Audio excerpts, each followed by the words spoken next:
Right now, your brain is making a small decision. It's asking, do I stay here, or do I switch to something easier? This tiny process runs thousands of times a day. It decides whether you'll focus or get distracted, start something meaningful, or open another app. The truth is, your brain isn't broken. It's doing exactly what it was designed to do. But the world around you has learned how to use that against you.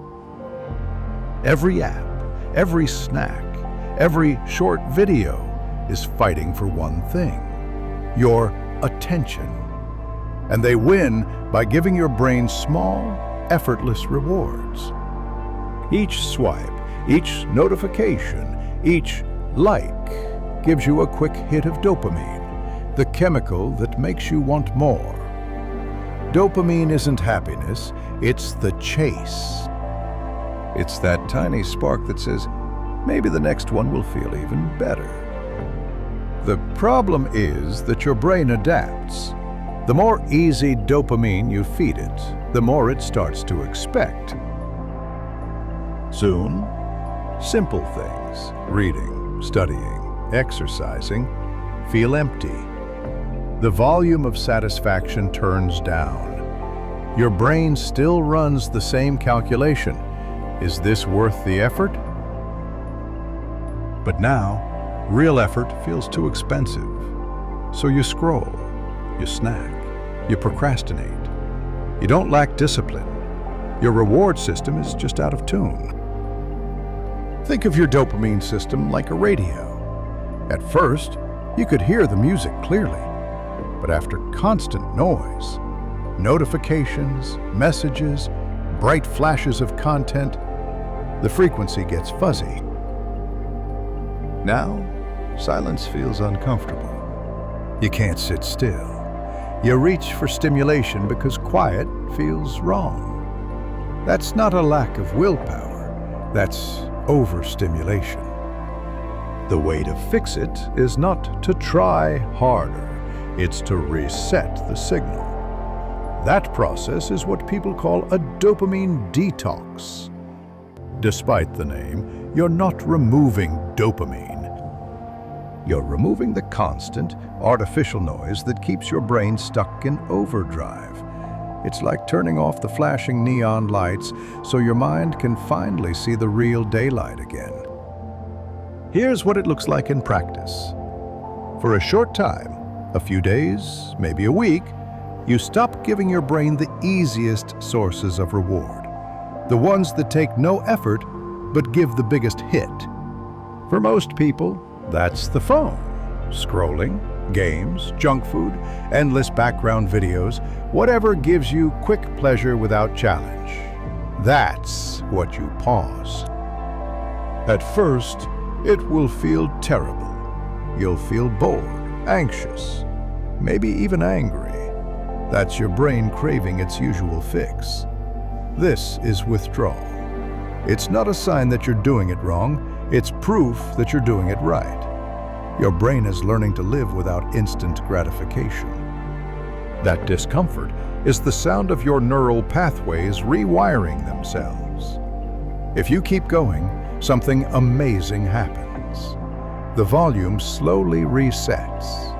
Your dopamine receptors begin to open back up, and suddenly, normal things start to feel good again. Reading becomes interesting. A workout feels rewarding. Finishing a task gives you a real sense of calm.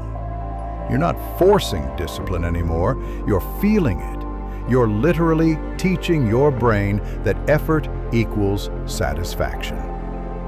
Here's the key difference most people miss. Pleasure and satisfaction are not the same thing. Pleasure is quick, external, and shallow. It's the sugar rush of life. It hits fast and disappears faster. Satisfaction is slower and deeper. It comes from effort, from doing something slightly uncomfortable and finishing it. Pleasure fades and leaves you wanting more. Satisfaction lingers and builds confidence. And here's the science. When you do something hard and succeed, your brain releases dopamine too, along with serotonin and endorphins. It's a cleaner, stronger chemical reward that reinforces effort. Your brain literally learns that working, building, improving feels good. You're reprogramming your reward system, not to chase distractions, but to chase growth. Once that shift happens, discipline stops feeling like punishment. It becomes your natural state.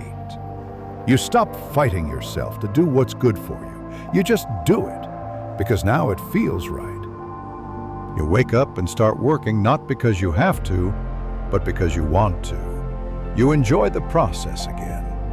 That's what people mean when they say discipline becomes habit. It's not that life gets easier, it's that your brain stops treating effort as pain. But here's the part no one likes to hear. This isn't a one-time reset. Your brain will always drift toward easy rewards. It's built that way. That's why you need systems. Small, simple rules that make the good path easier and the bad one harder. Leave your phone in another room while you work. Keep healthy food visible and junk food hidden. Prepare your workout clothes the night before. Make the right action the easiest action. That's how you design your environment to support discipline instead of fighting it. And don't underestimate the people around you. Your brain constantly mirrors the behavior of your social circle. If everyone near you is addicted to short-term pleasure, you'll feel the pull too.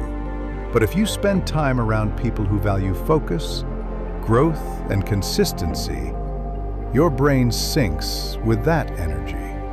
You start to crave what they crave. Habits are contagious, so choose your influences carefully. After a week of real detox, you'll start noticing subtle but powerful changes. Your attention span grows, your thoughts feel quieter, you stop needing constant noise. You start finishing things again. You sleep better.